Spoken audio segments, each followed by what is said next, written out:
तो देश की बहस में आपका एक बार फिर स्वागत है। हम बात कर रहे हैं ऐतिहासिक 5 अगस्त की, जिस दिन धारा 370 को कश्मीर से हटाया गया और अयोध्या में भूमि पूजन हुआ। सवाल यह है, आने वाले चुनाव में जो पंजाब, उत्तराखंड और उत्तर प्रदेश में होने वाले हैं, इससे क्या भारतीय जनता पार्टी को फायदा मिलेगा?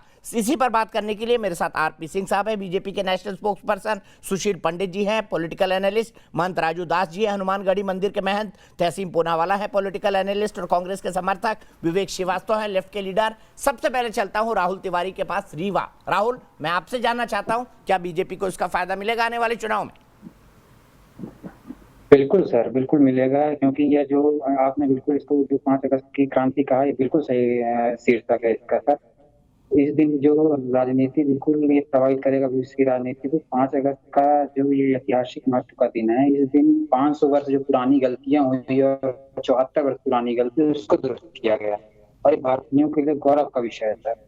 जहां 370 के विशेष प्रावधानों के हटने से कश्मीर में आतंकवादी घटनाओं में कमी आई सर, वहीं दूसरी तरफ ये देखा गया कि जनता में सरकार के प्रति विश्वास बहाली भी हुई है। ठीक है, चलिए यही रुकते हैं राहुल, मेरे पास इतना ही वक्त है आपके लिए। सीधे चलता हूं आरपी सिंह साहब के पास और विवेक श्रीवास्तव। तो हाथ जोड़ के निवेदन है, हर के बीच में मत बोलिए। आरपी सिंह साहब, मैं आपसे जानना चाहता हूं, यहाँ पर ये 2 बड़े मुद्दे, ऐतिहासिक मुद्दे जिसे अगस्त क्रांति कहा जा रहा है, मुझे आप ये बताइए, क्या आपको लगता है कि पब्लिक आपके साथ खड़ी होगी इन मुद्दों पर उत्तर प्रदेश के चुनाव में? देखिए दीपक, इसको आप चुनावी मुद्दा मत समझिए, देश का मुद्दा है। यहाँ पर सुशील पंडित बैठे हैं, वो समझते होंगे ये झंडा था कश्मीर का, ये और ये आखिरी झंडा है कश्मीर का। इसके बाद वहां पे ये झंडा लहराया नहीं गया। तिरंगा लहराने के लिए 2008 और 2011 के अंदर, 2011 का सुशील जानते हैं, 2011 के अंदर तिरंगा लहराने के लिए 4 घंटे पुलिस की बर्बरता सही थी। केसों से पकड़कर रगड़ते हुए पुलिस ले गई थी, जानवर भी ऐसे पीटा था जैसे लाहौर के किसी थाने में होते हैं। तो आज वहां पर हर गांव में तिरंगा लहराया जा रहा है, और सिर्फ तिरंगा नहीं लहराया जा रहा, हर गांव में बिजली पहुंची है, इसकी भी चिंता कर रहे हैं। वहां पर गांव में पानी पहुंचे, इसकी भी चिंता कर रहे हैं। वहां पर बच्चों के लिए नए स्कूल, नए कॉलेजेस बने, इसकी भी चिंता कर रहे हैं। वहां रोजगार के नए साधन बने, इसकी भी चिंता कर रहे हैं। तो ये देश का मुद्दा है। हाँ, और जहां तक भगवान राम की बात है, वो तो देश की सांस्कृतिक धरोहर है, हमारी देश की पहचान है, और उनके नाम पर कोई वोट करने जाते हो तो ये लोग वोट मांग जाते हैं। हम तो जो कहते हैं उसको क्रियान्वित करते हैं। हमने कहा था, हमारे मैनिफेस्टो में था कि भव्य राम मंदिर बनना चाहिए, बनवाएंगे, वो बन रहा है आज। और ये भी कहा था धारा 335 से हटाएंगे, वो हटाई हमने। और जो जो सपने इन्होंने देखे थे वो भी पूरे करेंगे। पाकिस्तान ऑक्युपाइड जम्मू कश्मीर भारत का हिस्सा बने, इसकी भी चिंता हम करेंगे, और नहीं करेगा। ठीक है तहसीन, आपने सुना मेरे दर्शक को। नीरज सिंह का वाराणसी से कहना था कि भाई इनकी क्रेडिबिलिटी बड़ी कम है इन दोनों मुद्दों को संभालने में, चाहे वो 370 हो चाहे राम मंदिर, कांग्रेस विफल रही है। उनकी राय है, ये लोकतंत्र है, जमहूरियत है, और जमहूरियत बाबा साहेब अम्बेडकर का अधिकार देता उनको ये राय रखने का। अगर हम गोलवलकर के संविधान पे चलते, गोलवलकर की किताब पे चलते तो संविधान नहीं होता, शायद आज आप पत्रकार नहीं होते, कि गोलवलकर ये नहीं चाहते थे। लेकिन हम मुद्दे की बात करते हैं सर, आपकी बहुत इंपॉर्टेंट सर। भगवान श्री राम राम राज्य के लिए जाने जाते थे। राम राज्य क्या है? राम राज्य में ये होता था कि लोगों को स्वास्थ्य मिले, लोगों को नौकरी। आप भगवान राम में विश्वास कब से करने लगे? सर आप तो भगवान राम में विश्वास कर रहे हैं। राम राज्य तो बहुत दूर की बात है। आप तो भगवान राम के की आस्था में विश्वास नहीं करते। ऐसे नहीं होता। भगवान राम हुए, इसमें आपने कोर्ट में हल्फनामा दिया, कोर्ट में सोनिया गांधी ने कहा कि भगवान राम काल्पनिक है। ये एफिडेविट कोर्ट में यूपीए ने सोनिया गांधी ने दिया। ठीक है सर, मैं उसका भी उत्तर दे देता। आपने बहुत वाजिब प्रश्न उठाया, उसका भी उत्तर दे देता हूं। बोले दीपक जी ने आपको मौका दिया है, देश की जनता सुनने दीजिए। आप भगवान राज्य की बात करने लगे ना सर। राम राज्य मतलब स्वास्थ्य, नौकरी, दोनों मुद्दों पे बीजेपी और भाजपा, इसलिए सर बड़े दावे से। और जिस दिन उत्तर प्रदेश उत्तराखंड के चुनाव आएंगे, दीपक सर मैं आपको ज्वाइन करूंगा आपके चैनल पे। इन दोनों सूबों में, इन दोनों राज्यों में कांग्रेस की सरकार आ रही है, और भाजपा उत्तर प्रदेश में 50% नहीं गई। सर आप इसे नोट कीजिए। आपने आपको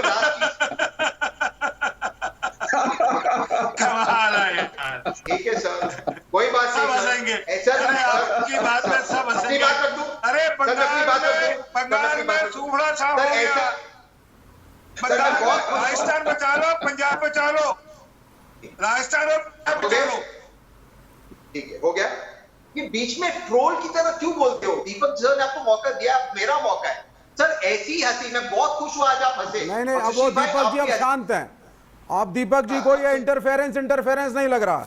मैंने एक ब्रेकिंग न्यूज आ रही थी वो देख रहा था। एंकर शांत इतनी बैठे हुए देर में हैं। वो एक बात तो बोल दिया। एक नहीं ब्रेकिंग करेंगे। न्यूज आई है, सुना रहा हूं नहीं, अब आपको। आप- तहसीन कंप्लीट करिए, फिर मुझे ब्रेकिंग न्यूज सुना बताना। आप नहीं मैं अपनी बात समाप्त कर दूं। मैं बहुत खुश हूं सर, आज आप लोग इस शो पे ऐसे हंसे। बहुत लंबे समय बाद ऐसी हंसी सुनने को मिली। यही हंसी दुर्योधन की थी जब भगवान श्री कृष्ण गए तो कहते 5 ग्राम दे दूंगा, 1 इंच जमीन दे दूंगा। हंस रहा था दुर्योधन पांडवों पर। यही हंसी थी, यही अहंकार था। यही हंसी रावण की थी, यही अहंकार रावण का अहंकार भी नहीं टिका।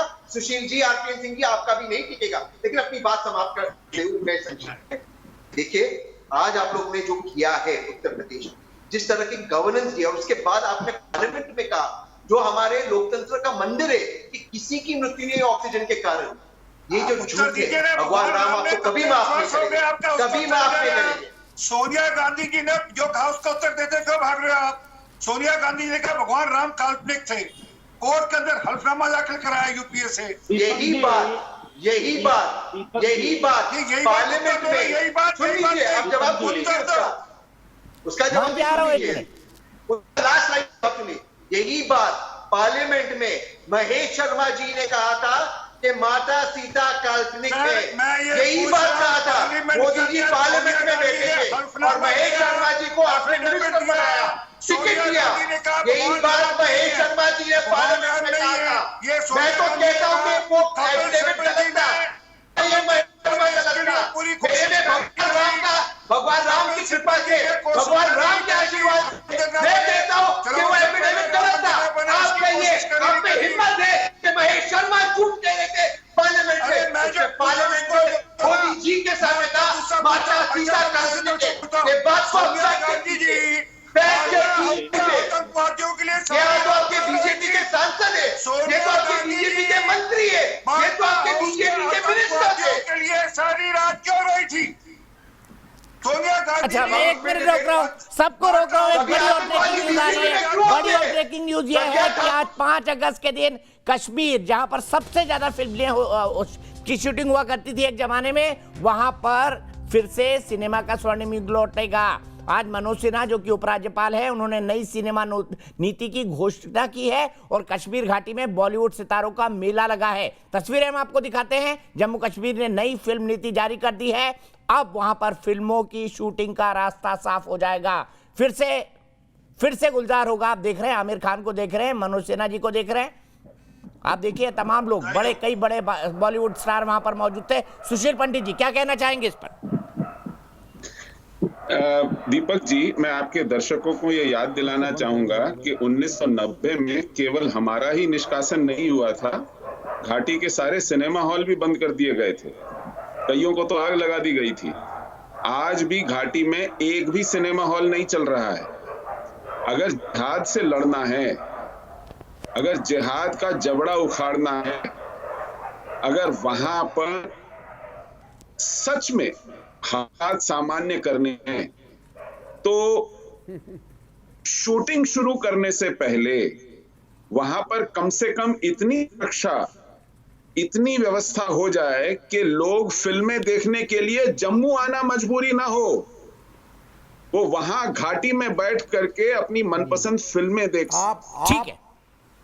ठीक है, सही बात बोली। चलते चलते मैन जी, मैं आपसे एक सवाल पूछना चाहता हूँ, क्या धारा 370 हटाने और राम मंदिर बनाने का फायदा उत्तर प्रदेश चुनाव में बीजेपी को मिलेगा? बहुत देर बाद आपने मौका दिया। मैंने आपसे कई बार सवाल पूछा, आप कनेक्टेड नहीं थे मेरे साथ। जी, बहुत बहुत साधुवाद, बहुत बहुत धन्यवाद। देखिए, विगत अयोध्या से लेकर जम्मू कश्मीर सनातन धर्म संस्कृति से हृदय मस्तक 370-35 से जम्मू कश्मीर और अयोध्या का विषय आज ऐतिहासिक दिन है। हम लोगों में अपार खुशी है, पूरे देश के आम जनमानस में अपार खुशी है। और मैं आपको साथ बात दूंगा, उत्तर प्रदेश ही नहीं, पूरे देश में 370-35 से और अयोध्या में भक्त दिव्य राम जन्मभूमि मंदिर निर्माण को लेकर जो जो कार्य मोदी जी ने किया है, जो उत्तर प्रदेश के संसदीय मुख्यमंत्री योगी जी ने किया है, उसको पूरे देश में फैलाया जाएगा। ठीक है, मैं यहीं पर रुकूंगा। अफसोस आज के लिए वक्त मेरे पास इतना ही है।